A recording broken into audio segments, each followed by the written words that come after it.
Sống ở đây như thế là 50 năm rồi, hơn 50 năm. Về đây từ năm 84, trước đây thì đây là nó hoang vắng lắm, ít người ở lắm. Phục vụ ở phía Bắc này là 27 năm 3 tháng rồi.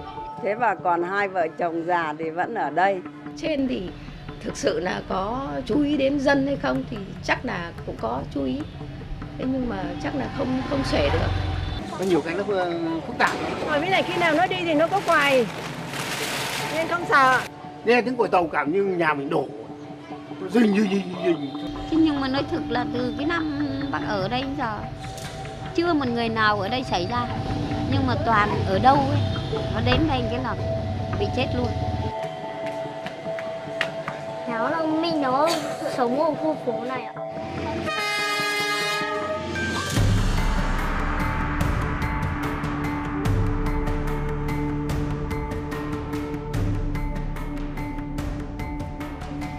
Located in the centre of Hanoi is a place the locals call Railway Street.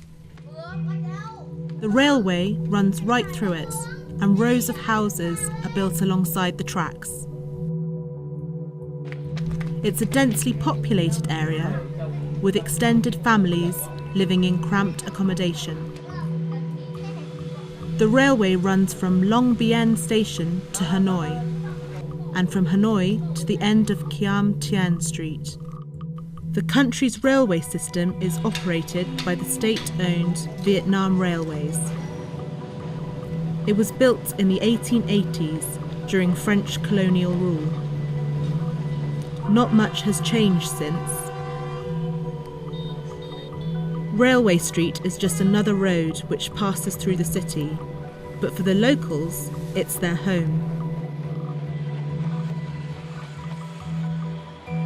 Generations have lived here along the railway track. Despite the government's intention to move the families, lack of money and an infrastructure has prevented relocating the residents. Sống ở đây như thế là 50 năm rồi, hơn 50 năm rồi. Tất nhiên là nó bất tiện, tàu bè nó đi thì các cháu nó còn bé thì cũng sợ đấy, nhưng mà rồi nó cũng quen đi. Nó quen đi. Nó cháu như này nó chơi mà có tàu bè này nó cũng nhanh nó chạy. Quen đi.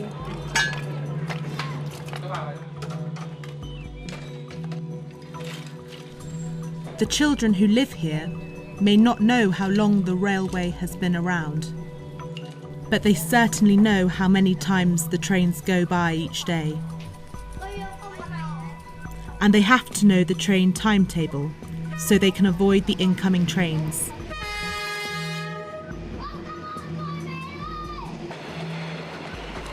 They need to listen carefully before going off to play, as sometimes the trains are delayed, and it can be very dangerous for the children.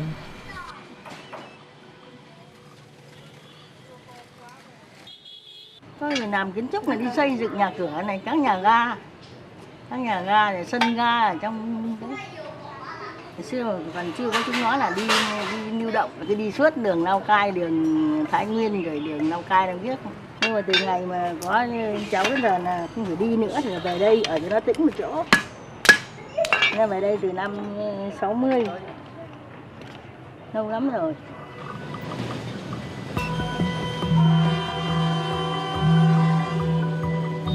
Điện chính là ở đội cầu Long Biên. Về đây từ năm 84, trước đây thì đây là nó hoang vắng lắm, ít người ở lắm. Riêng của anh em công nhân cầu thì ở thôi. Bây giờ thì nó mới đông đúc thế này đấy. Khi tôi mới về đây năm 84 thì ngủ đêm thì sợ lắm. Mà mình đang ngủ phát thì mình có cảm tưởng như nó đổ nhà mình. Nó rầm, không ngủ được. The residents here have lived in the street for so long that they consider the railway an integral part of their lives. Giờ tàu chạy như thế nào thì mình phải biết để mình trông con cho mình. Mỗi khi mình ra khỏi nhà là cái như phải ngó trước ngó sau. Xem là tàu, ví dụ có còi tàu thì tàu từ hướng nào quay lại, hướng nào đi đến. Nhiều cái nó nguy hiểm và phức tạp. Mình thì sống đây coi như là đã 3 thế hệ rồi. cảm thấy cái đường tàu này nó cũng bình thường, tuy rằng là nó có phức tạp trong sinh hoạt, về cuộc sống bắt buộc mình phải ở đây thôi. Cây cọ này là trước đây là nó ở trong cái chậu, thì năm 96 thì mình mới cơi nới cái nhà này cho nó rộng ra tí, thì cây cọ này là mình mới bắt đầu mới trồng xuống đất. Thì trước đây thì nó bé, bây giờ thì qua rất nhiều năm thì nó mới lớn lên như này. Còn cái phần sân của mình có một đoạn là bên trong, nhưng mà bây giờ mình vì cuộc sống mà chật hẹp thì mình nới nó ra một tí. Nên bây giờ cảm thấy là cái khoảng cách này nó sát với đường tàu hơn. Tuy là như thế nhưng mà mình cảm thấy là cái nhà hoặc trước cửa mà có một cái cây, sự suy nghĩ của mình nó cảm thấy nó tươi đẹp hơn. Trong khi là mình ở sát đường tàu thật.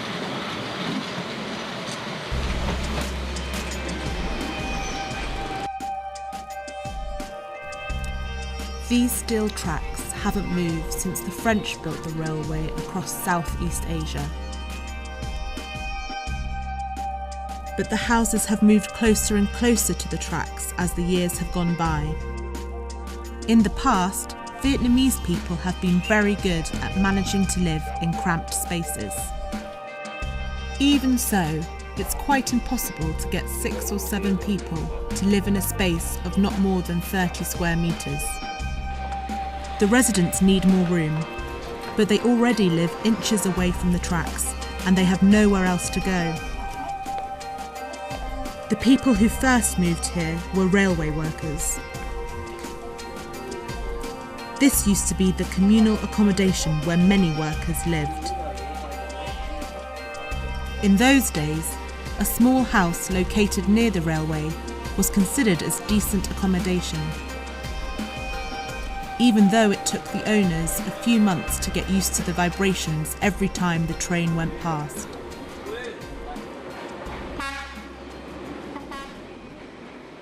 The unique and curious setup of Railway Street often attracts passers-by and young photographers who are looking for some inspirational projects. Có lẽ cái đường tàu này thì nó hơi khác với cuộc sống bình thường, nó rất là khác với cuộc sống bên ngoài đang phát triển rất là nhanh. Thì em thấy đây là một góc khác rất là lạ để nhìn về cuộc sống, nên mà em chọn nơi này để đi chụp ảnh.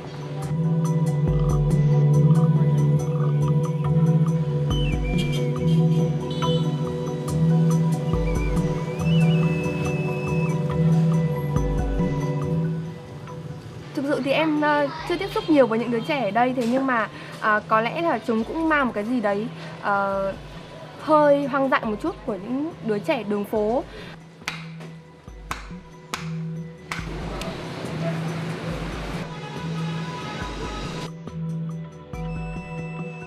Thế sao cháu ra đường tàu chơi? Ở nhà cháu gần đây ạ. Khi tàu, lúc cháu không chơi, khi tàu đến, tàu rùi con thì cháu biết là cháu phải tránh ạ.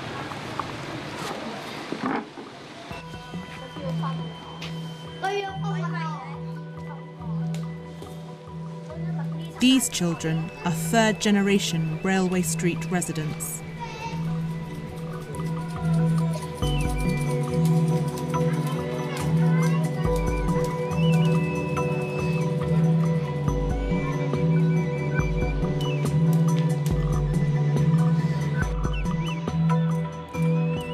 Cháu đi tàu được khoảng hơn chục lần. Có lần cháu đi qua cả khu phố này, lúc sau cháu thấy nhà cháu thấy ông cháu đang làm gì đấy.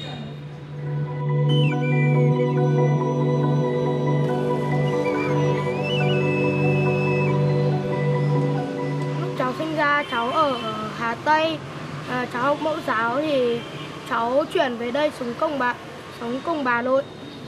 Lên cháu quen với tiếng tàu và không sợ, thì nếu tàu tới gần thì cháu sẽ trốn vào nhà mọi người. The Vietnamese government is currently making efforts to improve the railway system. Many projects are already underway, with even some support from foreign countries. But housing so close to the tracks makes it a real challenge for any upgrading of the network. The other obstacle is persuading the older residents to move out, and each of them have their own reasons to stay. Hai vợ chồng tôi là đều làm công nhân đường sắt, được tập thể phân cho cái nhà là ở tại đây từ năm 68. Thì cuộc sống thì ngày xưa thì là bao cấp, nhưng mà cái tình cảm mà giữa con người với con người thì nó có nhiều cái tốt lắm, giúp đỡ nhau, thương yêu nhau, đoàn kết, nên rằng trong cái mức lương dù rằng có khó khăn nhưng mà cũng rất là vui vẻ. Thế còn hiện nay thì là cái mức lương hiện nay với cái thời cuộc bây giờ thì là nó đắt đỏ quá, nên là cái đồng lương thì nó quá ít ỏi, nên rằng là nó hơi khó khăn nhiều, vì phải vươn trải. Tất cả cái khu đường sắt này nói chung là đa số là toàn cán bộ công nhân viên về hưu, thế đa số thì chỉ trông vào đồng lương thôi. Many of the retired residents have contributed to their country for many years. Some of them have even been awarded long service medals by the Communist Party.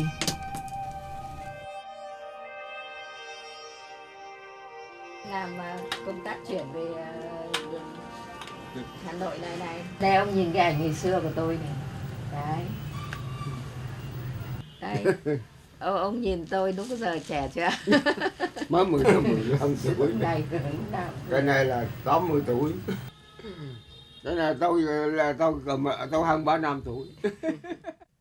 Thế thì là nói chung thì hoặc là có những cái chuyến tàu nhá, ở trong miền Nam đi ra cái năm 75, 76, 77 thì coi như là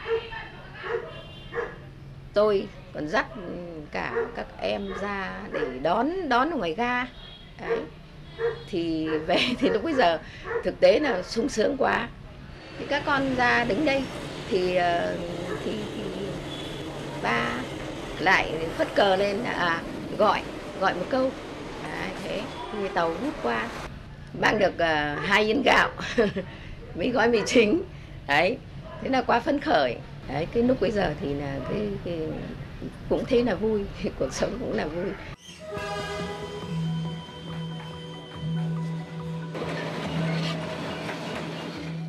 Ở đây thì cũng rất lâu rồi, nhưng mà thực sự là nó cũng quá ồn ào. Thế rồi là nên rằng là có những cái dự án ở trên thì muốn là để cho chuyển đi, thì cũng rất là tuổi già chúng tôi thì cũng mong muốn là làm như thế nào mà ở cái nơi mà nó được cuộc sống ấy nó yên tĩnh thì nó thích hợp hơn. Thế nhưng mà còn ở đây thực tế thì là rất là gần tất cả các cái khu sinh hoạt này, rồi chợ búa này, đường phố này thì nó cũng rất gần nếu theo bề mặt. Thế nhưng mà thực tế là còn thì nhà ở mà xung quanh đường tàu này thì phức tạp, quá phức tạp. Bây giờ thì người ta đông đúc quá, người ta ra trọ, nào các cháu nó ít tuổi, phức tạp lắm.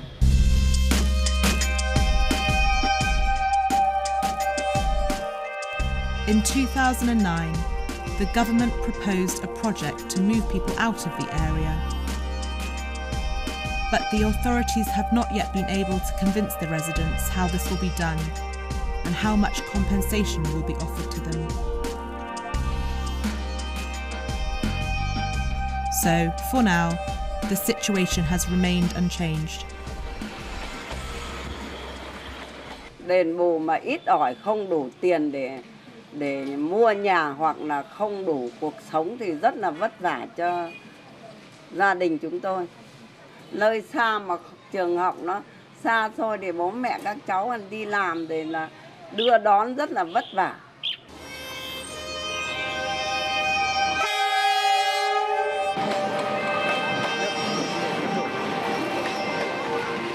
Tôi thì ở từ năm 60 đến giờ mà chưa bao giờ bị mất ngủ về đường sắt. Nó quen đi rồi. Thế nên là không bao giờ bị mất ngủ. Đến nhà con cái chơi thì còn thấy nó lạ nhà, còn mất ngủ. Chứ về đây tôi vẫn ngủ ngon. Đó là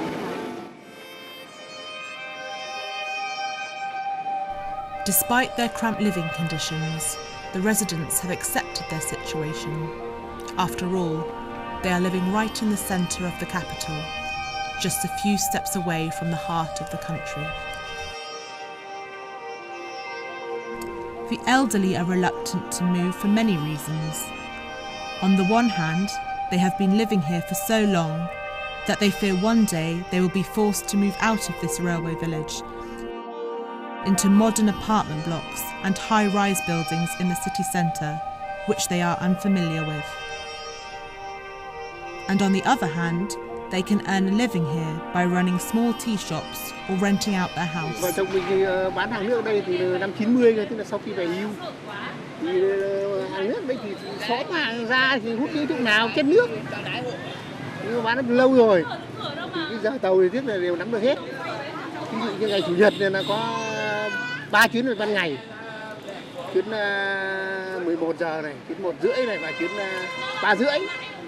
Còn đa số là chạy ban đêm hết. Vì ban ngày vào là nó tắc đường, không cho vào.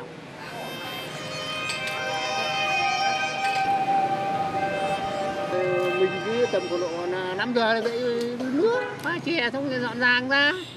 Ngồi bán một nèo rồi cho đến tầm trưa thì ba về nấu cơm. Mình lại ra sông hộ. Em ngồi một nèo cho đến tầm 9-10 giờ thì tối thì về. Cái công việc nó hay như thế thôi.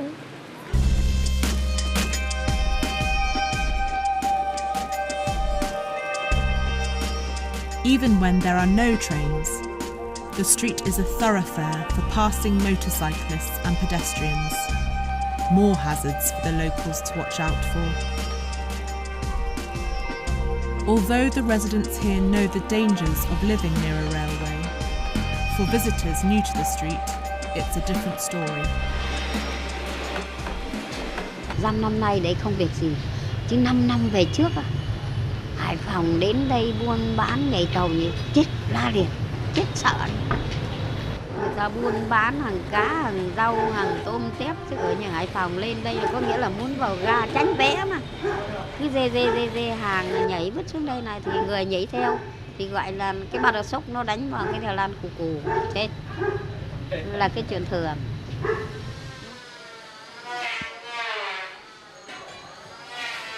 Có hơn 70 tuổi đầu mà cứ câu được câu trăm, câu nhớ câu không.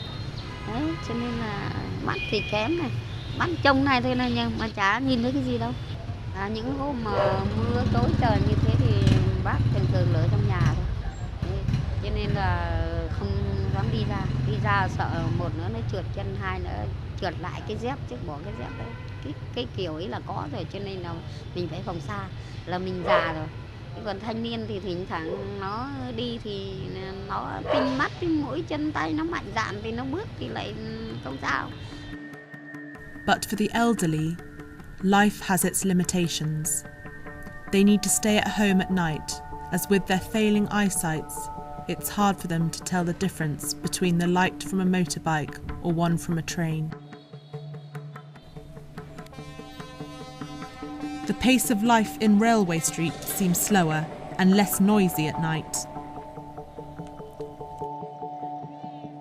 Despite the hazards of living along the tracks, the residents are reluctant to move without proper compensation.